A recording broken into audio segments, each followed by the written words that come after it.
A year ago today, I handed over a check for this property. It's 100 acres out in far west Texas, specifically Terlingua, which is a wonderful place. And I'm learning a ton every day, not only about people and community, but of course the birds and the bugs and the trees, the few that we have, the mountains. And I love it. I started my garden, as you all know, a couple months ago, and that's had some of the happiest little moments of my life. I've just had these times where I've looked around me and almost cried at how much happier I am now than I have been in the past. And even though, I've had some issues since I bought this place, which I'll recount at some point. It's been great. I mean, I can tell you one thing. Last week we had or I guess it was still this week. It's Thursday. There's a bunch of rain in the area, north of here mostly, but there's still some rain in this area, like we've been getting, which is great. But I had dug my well about, I want to say 4 feet from the creek, and maybe 6 feet. And we've had a few rains and it's been fine, but this last rain completely blew out the little berm I had next to the well.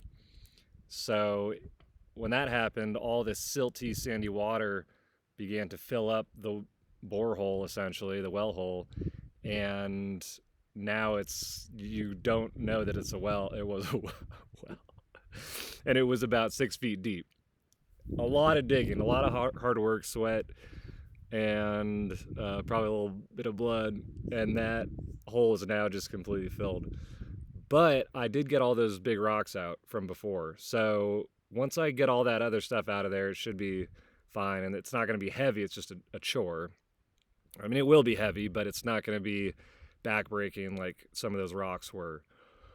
So that happened. I just found out yesterday that it was because the water was still running over it, that it was completely filled in, and I wasn't as mad as I thought I might be. I think that's because these are all, in my opinion, learning experiences that I can share with others. Things that I didn't really know when I got here, and no one to really tell me or guide me in what to do.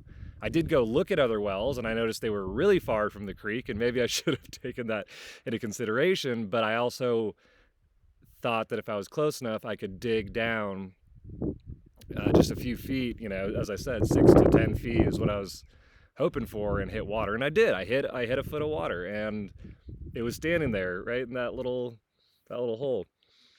But now I'm just thinking, well, what if I moved it 20 feet in? I probably would have had to go another 2 feet in depth to reach that water table. But that's part of living here, and I feel like it's the lessons I'm learning are things that it's like wealth of knowledge. I truly feel that when people say that, oh, they were a wealth of knowledge. Well, I'm aspiring to become that and to help others with that knowledge. So I've had some other tough things, but those are stories for another time. But anyway, the garden doesn't look great, except the cantaloupe. The cantaloupe freaking love it here. I mean, they're going nuts. So are I think it's pumpkin or some kind of squash, are doing great. So the garden's not doing so well, but my neighbor gave me some eggplants, and those she gave them to me in a pot, like a not self-watering, but a wicking pot. And so I've been using that pot, and those eggplants are doing great. We had a ton of little black bugs come through and pollinate. She wanted me to flick the flowers every few hours. And I said, okay, sure. And the first day there was probably 60 to 70 these little black bugs coming and swarming the flowers and pollinated it. And I got several fruit, probably a dozen eggplants so far on there.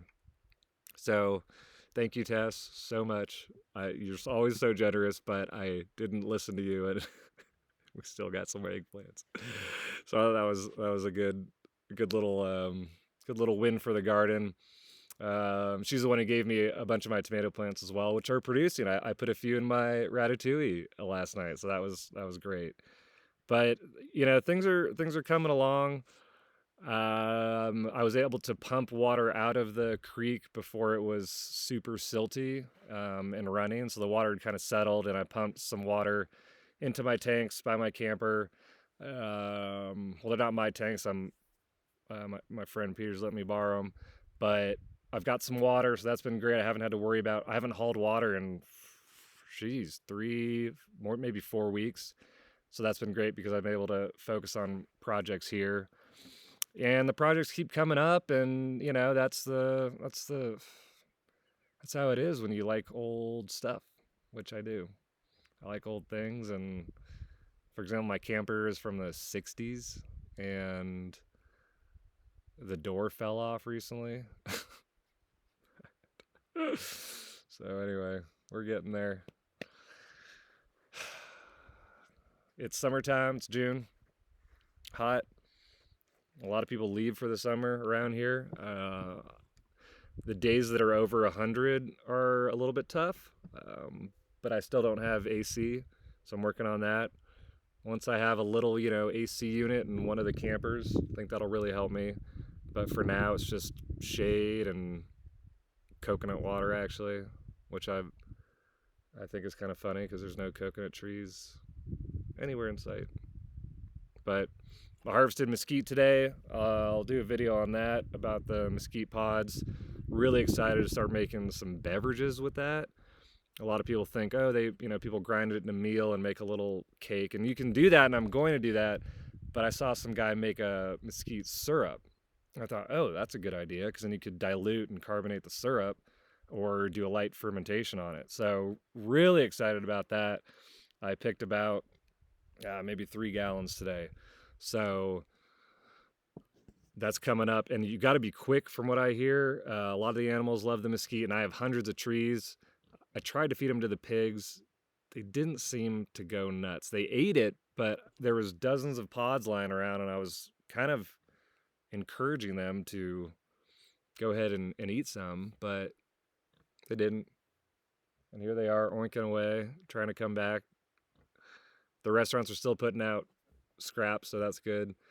But I want to harvest those pods as quickly as possible to make things, make some food products for myself, and I would love to sell some of those and share them with the community and show people that the mesquite trees are not trash trees. They can provide shade, wood, and food, which is amazing, all in one. And since they're a legume, nitrogen fixing the soil is one of their characteristics, so that can help restore the desert as well if managed properly. So life is tough, but good.